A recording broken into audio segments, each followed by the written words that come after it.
दोस्तों, क्या सच में भारत ने ऐसा डिफेंस सिस्टम तैयार कर लिया है जो 5000 किलोमीटर दूर से आने वाली परमाणु मिसाइल को भी आसमान में ही मसल देगा? क्या अब चीन की MIRV तकनीक से लेस बैलिस्टिक मिसाइलें या पाकिस्तान के परमाणु हथियार भारत के लिए उतने खतरनाक नहीं रहे जितना पहले हुआ करते थे? क्या अब रूस के S-400 और S-500 जैसे सिस्टम की जरूरत नहीं पड़ेगी? यहीं पर सबसे बड़ा सवाल खड़ा होता है। अगर कोई परमाणु हथियार से लेस मिसाइल हमारी तरफ बढ़े तो क्या हमारे पास उसे आसमान में ही रोकने की ताकत है? जरा सोचिए, दुश्मन देश अपनी सबसे ताकतवर मिसाइल लॉन्च करता है, वो हजारों किलोमीटर तय करती हुई भारत की तरफ बढ़ती है, लेकिन जैसे ही वो भारतीय सीमा के करीब पहुंचती है, कुछ ऐसा होता है जिसकी दुश्मन ने शायद कल्पना भी नहीं की होगी। टारगेट तक पहुंचने से पहले ही वो मिसाइल आसमान में ही खत्म हो जाती है। और यही है आज की कहानी। क्या सच में भारत के पास ऐसी ताकत है? लेकिन कहानी को सही से समझने के लिए हमें थोड़ा पीछे जाना होगा। साल 1998 में मई का महीना था। राजस्थान का रेगिस्तान और पोखरण की तपती हुई जमीन। 11 मई 1998 भारत ने एक साथ 3 परमाणु परीक्षण किए। 13 मई को 2 और। इन 5 धमाकों के साथ भारत ने दुनिया को साफ मैसेज दे दिया, अब सिर्फ आर्मी पावर ही नहीं, हमारे पास न्यूक्लियर पावर भी रेडी हो चुकी है। इन टेस्ट को दुनिया ने नाम दिया पोखरण 2।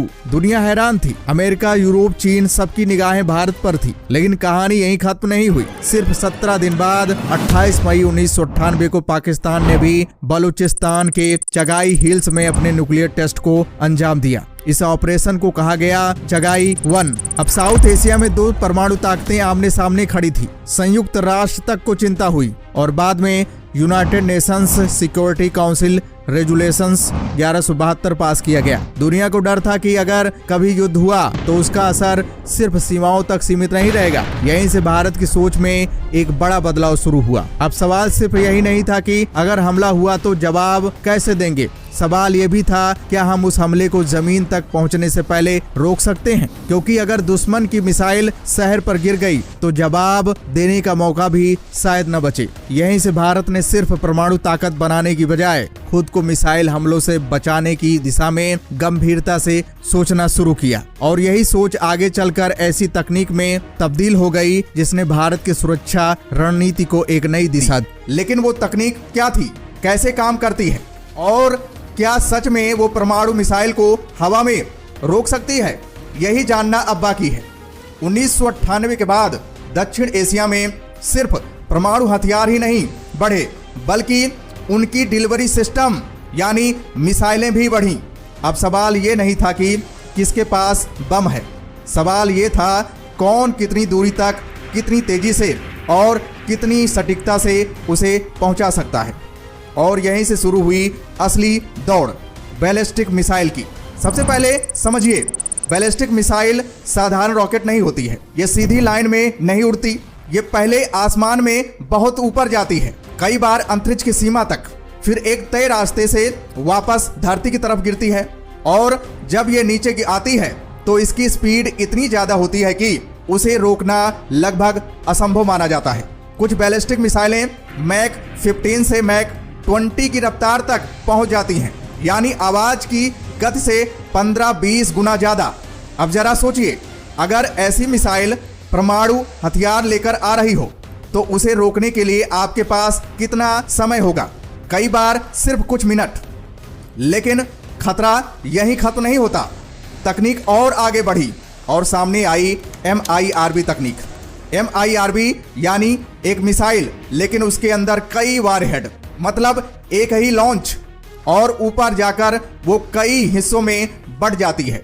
हर हिस्सा अलग अलग शहर पर गिर सकता है। आप अंदाजा लगाइए कितनी बड़ी तबाही होगी। चीन इस मामले में अब काफी आगे है। पाकिस्तान भी अपनी मिसाइल सिस्टम को लगातार अपग्रेड कर रहा है। अब समस्या समझिए, अगर एक मिसाइल से 5 वारहेड निकलें और साथ में फेक टारगेट भी छोड़ दिए जाएं, तो रडार कैसे पहचान करेगा कि असली खतरा कौन सा है? अगर पहचानने में 1 सेकंड की भी गलती हो गई तो परिणाम विनाशकारी हो सकते हैं। दुनिया भर के एक्सपर्ट लंबे समय से मानते आ रहे हैं कि बैलिस्टिक मिसाइल को हवा में रोकना नामुमकिन है। लेकिन सवाल अभी भी यही था, क्या भारत के पास भी ऐसी कोई सुरक्षा परत है जो परमाणु मिसाइल को हवा में रोक सके? यहीं पे कहानी पलटती है, क्योंकि भारत सिर्फ देख नहीं रहा था, वो चुपचाप काम भी कर रहा था। जी हाँ दोस्तों, हम बात कर रहे हैं भारत की बैलिस्टिक मिसाइल डिफेंस शील्ड यानी BMD सिस्टम की। इसे विकसित किया है defence research and development organisation यानी DRDO ने। और ये कोई सिर्फ मिसाइल या रडार नहीं है, बल्कि एक पूरा मल्टी लेयर डिफेंस सिस्टम है। ये पूरा सिस्टम 2 फेज में काम करता है। पहला फेज डिजाइन किया गया जिसका टारगेट था 2000 किलोमीटर तक की बैलिस्टिक मिसाइल को रोकना। इसके लिए 2 लेयर बनाई गई। पहली थी पृथ्वी एयर डिफेंस, जिसे PAD कहा जाता है। ये लगभग 50 से 80 किलोमीटर की ऊंचाई पर यानी वायुमंडल के बाहर जाकर दुश्मन की मिसाइल को मारने के लिए डिजाइन की गई है। 2006 में इसका सफल टेस्ट किया गया था और भारत उन चुनिंदा देशों में शामिल हो गया जिन्होंने हवा में बैलिस्टिक मिसाइल को इंटरसेप्ट किया। लेकिन अगर ऊपर वाली लेयर किसी वजह से चूक जाए तो क्या? इसलिए दूसरी लेयर बनाई गई जिसका नाम है एडवांस्ड एयर डिफेंस यानी AAD। ये 15 से 30 किलोमीटर की ऊंचाई पर टर्मिनल फेज में मिसाइल को रोकती है। आसान शब्दों में समझे तो ऊपर से मारो, नहीं मरे तो नीचे से मारो। यही दोहरी सुरक्षा फेज 1 की ताकत थी। लेकिन दुनिया यही नहीं रुकी, लंबी दूरी और ज्यादा तेज मिसाइलें सामने आने लगीं। इसलिए भारत ने फेज 2 पर काम शुरू किया, जिसका टारगेट 5000 किलोमीटर तक की बैलिस्टिक मिसाइलों को रोकना है। इस फेज में विकसित हुआ AD1, जिसका 2022 में सफल टेस्ट हुआ। यह 3000 किलोमीटर तक की मिसाइल को निशाना बना सकती है। इसके बाद AD2 डेवलप किया गया।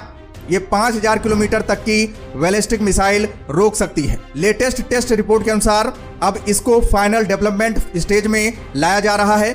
अगर सफल हुआ तो पूरी BMD शील्ड कंप्लीट हो जाएगी। लेटेस्ट न्यूज के मुताबिक AD2 का टेस्ट अगले कुछ ही हफ्तों में शुरू होने वाला है। इस टेस्ट के बाद भारत अब पूरी तरह से बैलिस्टिक मिसाइल प्रूफ कंट्री बन जाएगा। अब सवाल ये उठता है कि AD2 क्यों इतनी जरूरी है? तो इसका सीधा सीधा जवाब ये है कि मान लो कि अगर आप रूस के S-400 से मिसाइल को मार गिराते हैं तो मिसाइल तो नष्ट हो जाएगी, लेकिन उससे निकलने वाला रेडिएशन सीधे हमारे लिए आत्मघाती हो सकता है। यानी मिसाइल नष्ट करके भी हम कुछ भी नहीं उखाड़ पाए।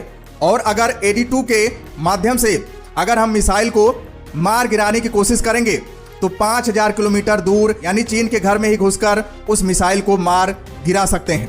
यानी इसका फायदा यह होगा कि चीन को उसी के हथियार से नुकसान होगा। दूसरा फायदा यह है कि हिंद महासागर, जो कि बहुत बड़ा और विशालकाय इलाका है, कल को हमारा कोई युद्धपोत भारत से बहुत ज्यादा दूर या मान लीजिए कि साउथ चीन सी में है, यानी चीन के करीब है और चीन वहां हमला करता है, तो वहां तो आप S-400 कहां से ले जाओगे? ऐसे में AD1 और AD2 इस बात को सुनिश्चित करते हैं कि भारत का कोई एसेट या किसी भी प्रकार की नौसैनिक ताकत अगर भारत से दूर भी है तो भी ये हमारी बैलिस्टिक मिसाइल शील्ड की कवर में आती है। तो दोस्तों, अगर वीडियो आपको अच्छी लगी होगी तो वीडियो को लाइक कीजिए और इस वीडियो को अपने दोस्तों तक शेयर कीजिए ताकि सभी को पता चले भारत की ताकत के बारे में। और दोस्तों, अगर आप चैनल पर नए हैं, चैनल को सब्सक्राइब कीजिए, वीडियो को लाइक कीजिए। तो दोस्तों, फिर मिलते हैं एक नई जानकारी के साथ। जय हिंद, जय भारत।